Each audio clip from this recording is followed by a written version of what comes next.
bonjour, je suis heureux de vous retrouver dans cette série sur les dangers de l'entrée dans la nouvelle saison. On est à la fin de l'année, on est en train donc de terminer cette année 2020 et on arrive à l'année 2021. Et je crois que pour plusieurs d'entre nous, c'est vraiment non seulement un changement d'année, mais également un changement de saison. Et dans cette saison, il y a des choses à faire, il y a des choses à ne pas faire. Et dans cette saison, il y a des choses à ne pas montrer et des choses à garder pour soi.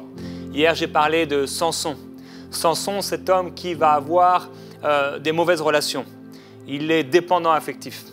Partout où il déménage, à chaque fois qu'il entre dans une nouvelle ville, il voit une fille, une femme, et il va avoir des relations avec elle. Et en fait, ces femmes ne produisent rien de bon dans sa vie, mais il ne s'en aperçoit pas, il ne le réalise pas.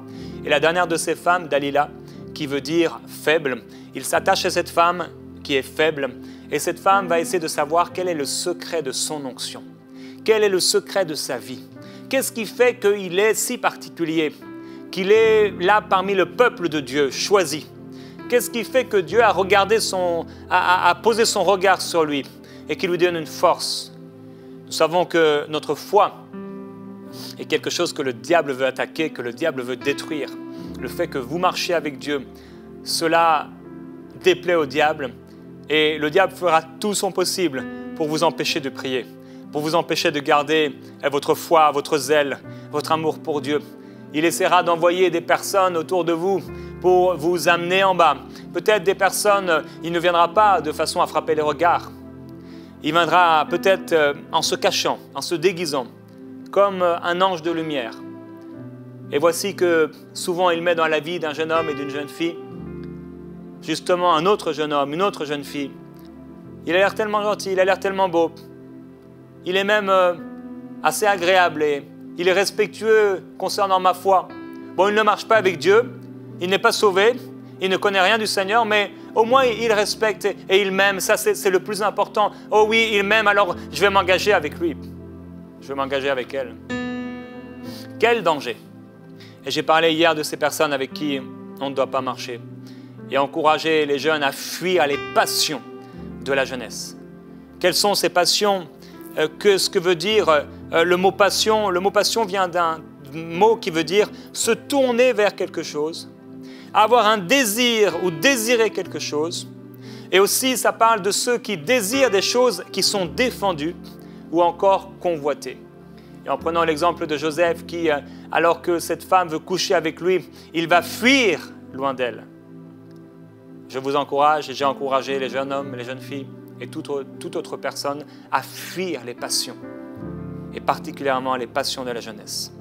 Et aujourd'hui, je vais partager un témoignage avec vous du Madagascar et donc continuer dans cette pensée de la nouvelle saison. Un témoignage de Madagascar. C'était pendant le live de la 1000e émission qui est toujours disponible sur la chaîne YouTube de MCI TV. Elle dit donc qu'elle a écouté tout le live, les interventions, les enseignements, les prières. Elle dit au départ, je ne savais pas trop ce que je voulais. Mais quand le pasteur Jérémie a cité les quelques maladies qui allaient être guéries, effectivement, j'ai reçu plusieurs paroles de connaissance pendant que je crois que c'était Michael qui était en train de prier pour les gens et j'ai reçu plusieurs paroles de connaissance. Elle dit, je me suis reconnu dans l'avant-dernière maladie. En effet, le pasteur Jérémie avait mentionné une maladie dans les parties intimes. Et c'est effectivement, le Seigneur m'avait montré qu'il y avait des maladies et des problèmes qui venaient au niveau de l'intimité des femmes et qui amenaient la honte. Et elle dit, cela fait quelques mois que j'ai souffert d'une démangeaison insupportable sur les parties intimes et qui dégageait une mauvaise odeur en même temps. Et gloire à Dieu, depuis le live, je n'ai plus de démangeaison et plus de mauvaise odeur. Le Seigneur m'a guéri pendant la prière du pasteur Michael et du pasteur Jérémie. Et par la foi, je ne prends plus mes médicaments pour l'attention depuis ce jour parce que je sais que le Seigneur m'a guéri des petites maladies que j'avais depuis quelque temps. Gloire à Jésus-Christ. Et Nadine, elle demande d'être remplie du Saint-Esprit. Alors que Dieu vous fasse cette grâce, ce qu'il a commencé, il continue c'est pour vous. Soyez remplis du Saint-Esprit. Et où que vous soyez, soyez vous également remplis du Saint-Esprit. Et si vous avez une quelconque maladie, une maladie de honte rattachée à l'intimité, soyez guéris au nom puissant de Jésus-Christ, le Fils du Dieu vivant. Il vient purifier maintenant votre partie intime. Il vient purifier les profondeurs de votre être dans le nom de Jésus-Christ. Amen. Je veux partager avec vous sur les choses que vous ne devez pas montrer, ce que tu ne dois pas montrer et ce que tu dois garder pour toi. Samson donc a fait cette erreur. Dalila, qui veut dire faible, c'était une relation qui ne pouvait que l'amener par terre. Quand tu te lis avec quelqu'un qui est faible, cette personne ne t'amènera pas vers le haut. Mais si tu t'attaches avec ceux qui aiment le Seigneur d'un cœur pur, ils ne sont pas parfaits, mais au moins leur cœur est pur. Et c'est ce qui importe. C'est ce qui est important avant tout. C'est la fondation, avoir un cœur qui aime Jésus, qui craint Dieu et qui veut plaire à Dieu. Et ça, c'est vraiment l'encouragement que je donne à ceux qui posent la question, mais voilà, est-ce que c'est la personne que Dieu veut pour moi? Est-ce que c'est une bonne personne pour moi? J'encourage toujours les personnes à dire, mais est-ce que cette personne a soif de Jésus-Christ? Est-ce que son cœur aime Dieu? Est-ce qu'elle a la crainte de Dieu? Est-ce qu'elle veut plaire à Dieu? C'est pour moi un fondement inébranlable. On ne peut pas passer à côté. Un fondement important. Et Samson va marcher avec cette femme, donc Dalila, et cette femme va essayer de savoir c'est quoi le secret de son onction. Et petit à petit, il va commencer à montrer, à révéler son secret. Et la dernière fois, juste avant de dire la vérité, il va parler de ses cheveux, de ses tresses. Et c'était proche de son onction. Il va dire, si on les met ensemble, si on les tresse ensemble et qu'on les attache à un pieu, eh bien je serai comme n'importe quel homme. Finalement, ce n'est pas ça. Et là, il va révéler son secret. Si on me coupe les cheveux, je serai comme n'importe quel homme. J'aurais perdu la foi. J'aurais perdu l'Esprit Saint. J'aurais perdu ma vie avec Dieu. Et donc, on va lui couper ses cheveux et le Saint-Esprit va s'éloigner de lui. Il y a des choses qu'on ne doit pas montrer. Il y a des choses qu'on doit garder pour nous. Et hier, je partageais sur la folie, comment c'était insensé, comment c'était stupide de la part de Samson de rester avec cette femme alors qu'elle voulait sa mort et qu'elle lui demandait son secret. Mais la Bible dit qu'à force de paroles, comme ce jeune homme des Proverbes qui se laisse avoir par cette femme qui veut coucher avec lui, par des paroles doucereuses. Ah oui, ça a l'air doux. Satan se déguise en ange de lumière. Il peut passer derrière un jeune homme. Il a l'air très gentil, mais il veut te dévorer. Il peut passer derrière une femme. Elle a l'air de correspondre à ce que tu voulais, mais elle va te tuer. La Bible dit ils sont nombreux ceux qu'elle a tués. Ça paraît beau, ça paraît bien. Mais qu'est-ce que dit ta conscience? Samson s'approchait de sa première femme, qui faisait partie du peuple des Philistins, les incirconcis qui ne marchaient pas avec Dieu. Et il y a un jeune lion qui vient à sa rencontre. Et il ne réfléchit pas.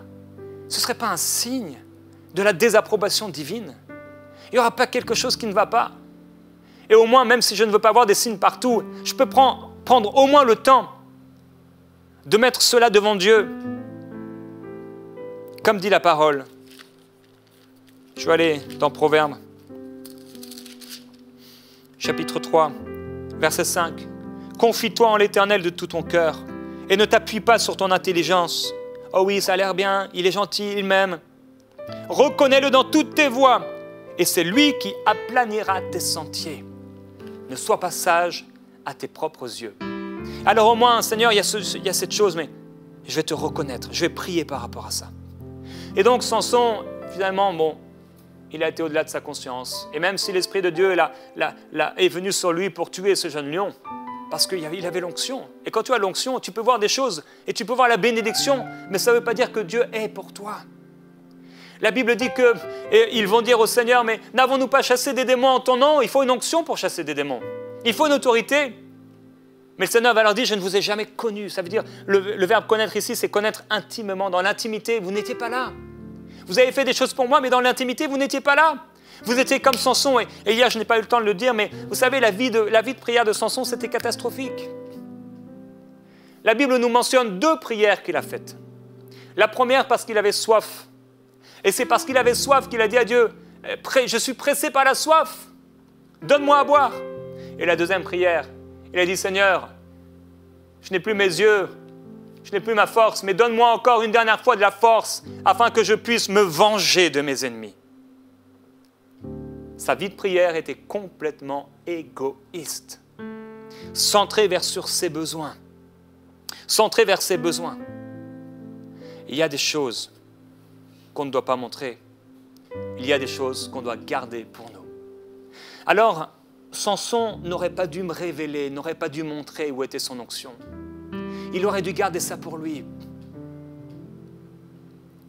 La Bible dit, toi, quand tu entres dans ta chambre, ferme la porte et prie là ton Père. Et ton Père, là, dans le secret, te le rendra.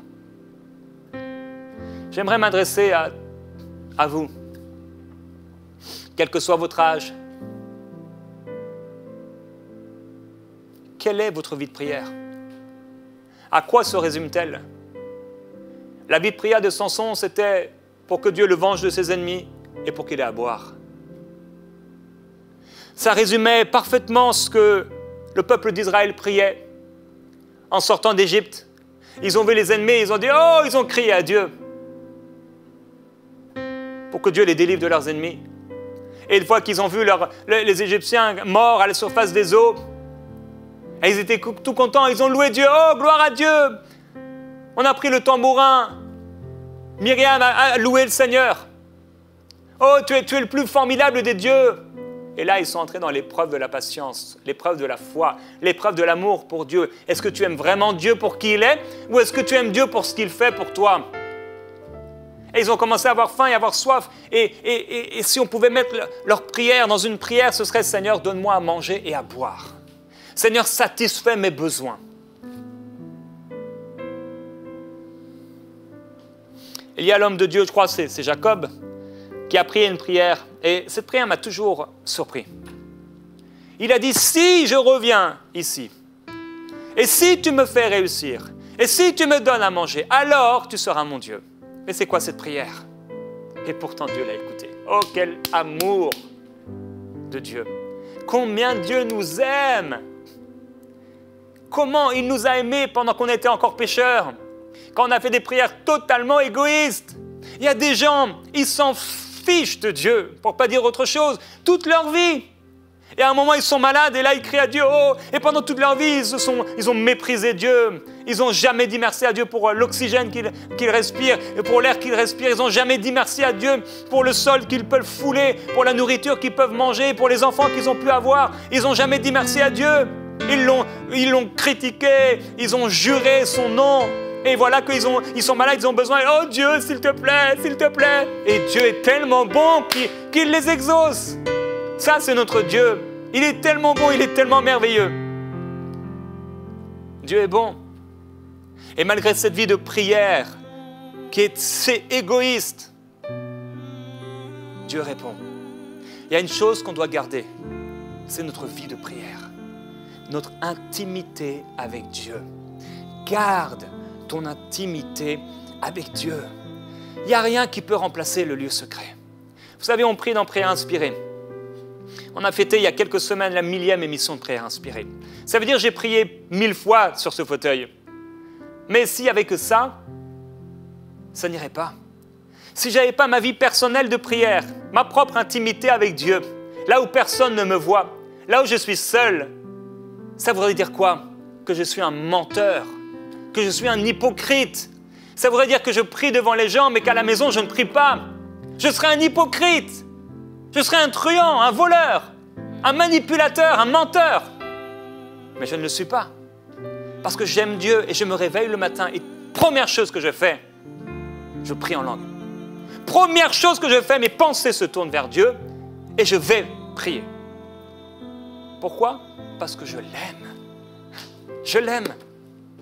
Il y a des choses que tu dois garder. Une chose que tu dois garder pour toi, c'est cette vie de prière. La Bible dit dans Ésaïe, chapitre 26, verset 20, note cela. dans ton cahier, peut-être ton carnet, ton téléphone. Ésaïe 26, 20. Va mon peuple, entre dans ta chambre et ferme la porte derrière toi. Cache-toi pour quelques instants jusqu'à ce que la colère soit passée.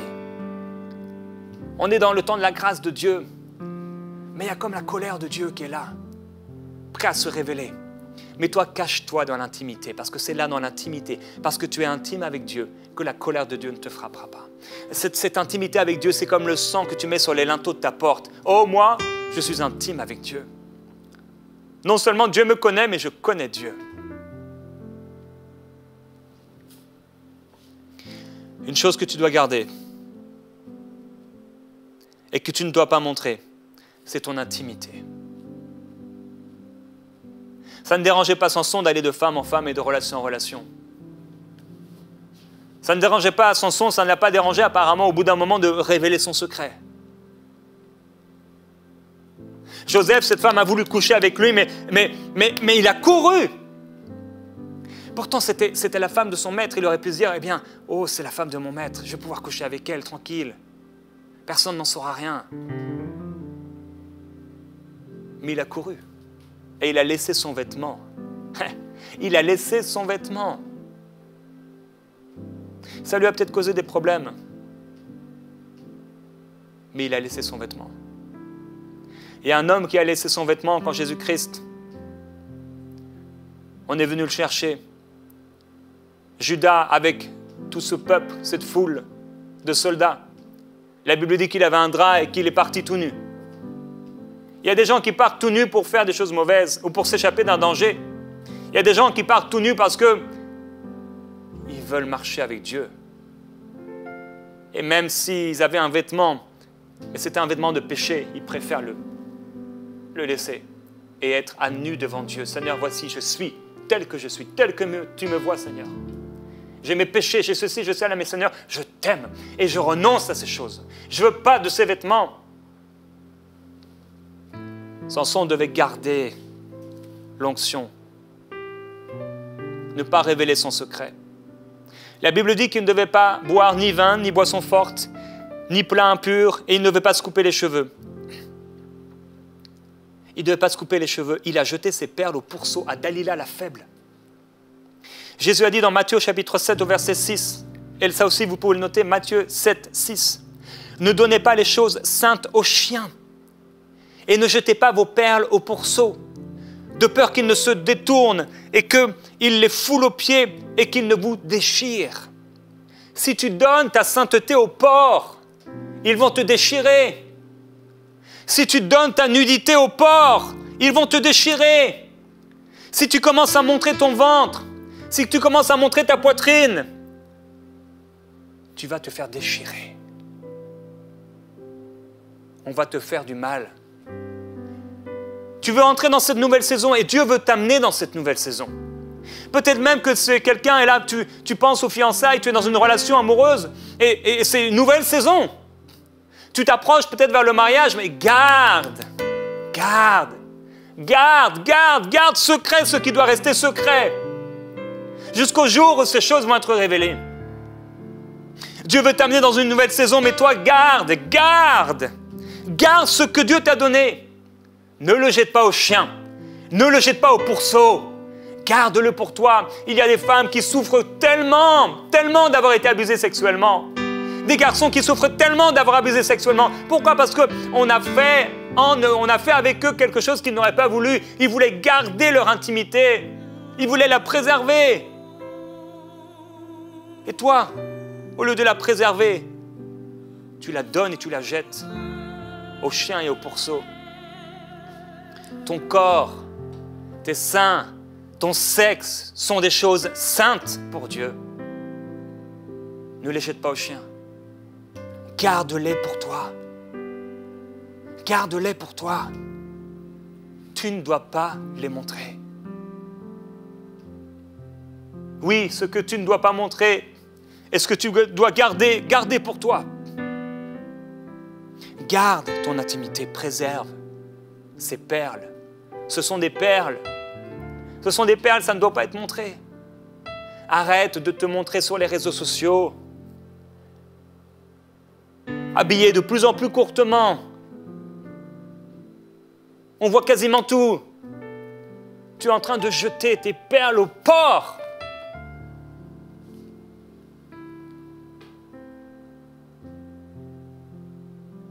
Garde. Garde ce que Dieu t'a donné. Préserve-le.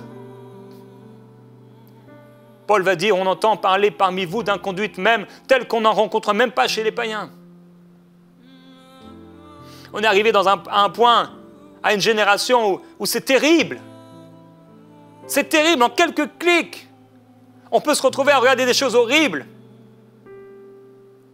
Mais toi, ce n'est pas ton partage. Garde ce que tu as. Les gens s'envoient des photos de tout nus. C'est devenu une mode. Parmi la jeunesse, au collège, à l'école. Mais toi, ne le fais pas. Garde tes perles. Garde tes perles. Ça a de la valeur pour Dieu. Dieu te l'a donné. Comme Samson avec ses tresses, avec ses cheveux, il ne devait pas les couper. Il ne devait pas les montrer. Quand tu montres cela, tu es en train d'être coupé. Il dit, montre pas, donne pas ça au porc, de peur qu'il ne te retourne et qu'il te déchire. Combien de personnes ont donné leur corps? Ils ont été déchirés. Ils ont été abîmés, ils ont été meurtris. Ils pensaient que cette personne les aimait. Et cette personne ne les aimait pas, ils aimaient juste leur corps. Ils aimaient juste la sexualité. Ils aimaient juste le sexe, rien de plus. Il y avait peut-être des émotions, il y avait peut-être ceci, il y avait peut-être cela, des sentiments. Mais c'était la chair. Tout ce qui est chair va mourir, va périr. Est-ce que tu vas t'attacher aux choses de la chair ou aux choses de l'esprit? Est-ce que tu cherches les choses d'en haut ou les choses d'en bas? Garde ton cœur plus que toute autre chose, parce que c'est de lui que viennent les sources de la vie. Garde ton cœur, garde ce que tu as reçu, garde ton intimité, garde ta sexualité pour le jour du mariage qui sera approuvé par Dieu. Garde cela, garde tes yeux. David dit, oh, que mes yeux soient gardés de la vue des choses sales. Garde mes yeux. Garde-moi. Quand on a coupé ses tresses, la première chose qu'on lui a faite, on a crevé ses yeux.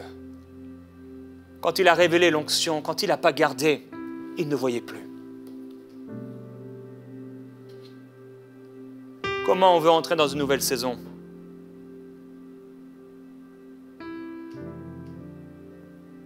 En s'ouvrant comme ça au monde entier.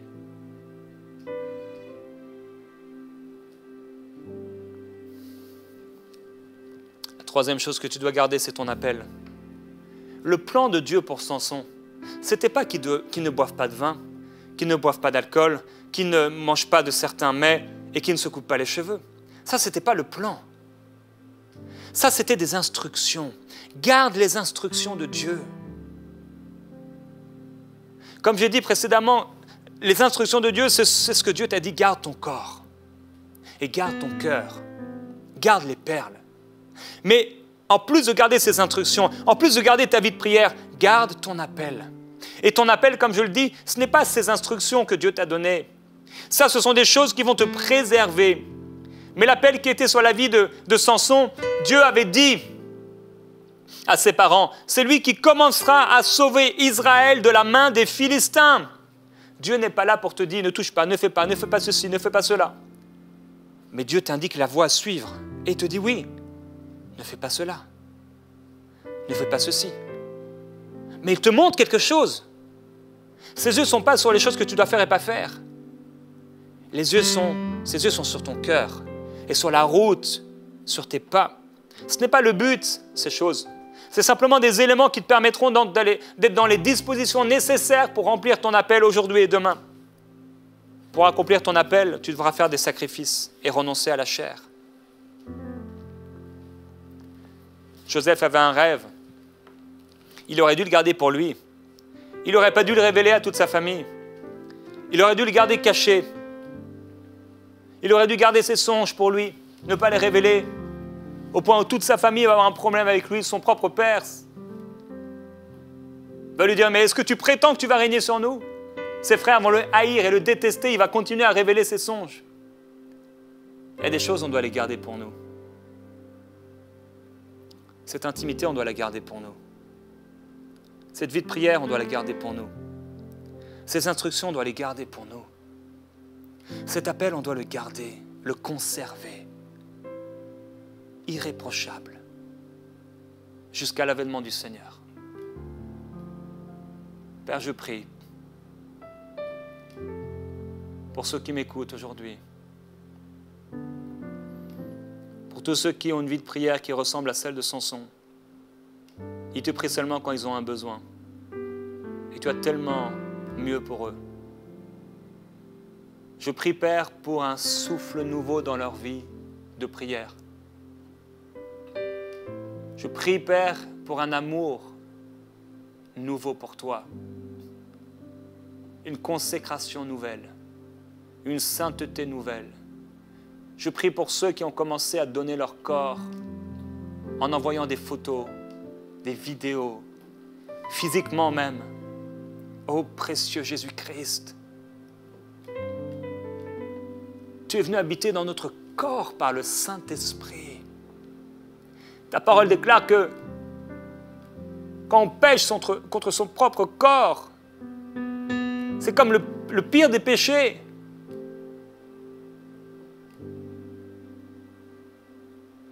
Père, je prie pour ceux qui vivent une vie immorale,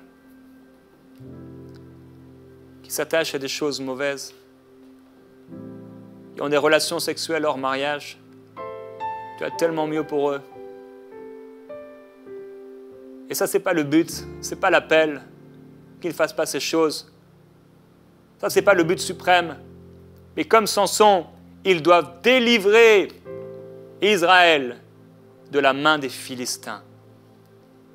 Ils doivent faire quelque chose qui va faire la différence. Je prie pour eux, Père. Touche-les par le feu de sainteté, par l'esprit de sainteté. Dans ce temps de prière, je t'invite à renoncer à ce péché. Je t'invite simplement avec tes mots, vas-y, je vais te laisser 1 minute, 2 minutes, juste à t'abandonner à lui. Au son des instruments, abandonne-toi maintenant.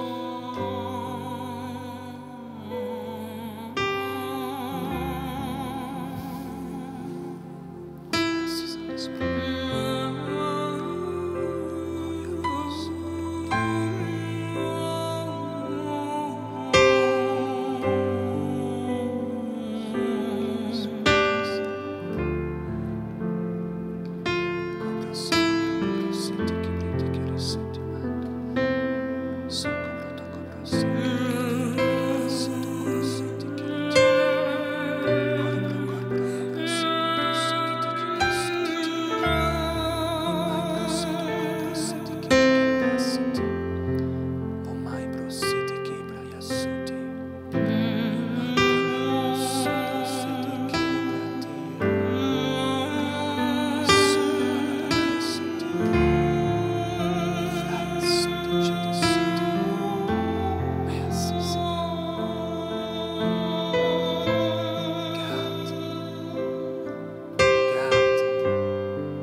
Garde ma parole,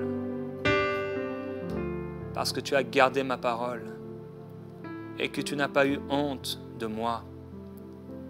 Moi non plus, je n'aurai pas honte de toi quand je reviendrai dans ma gloire.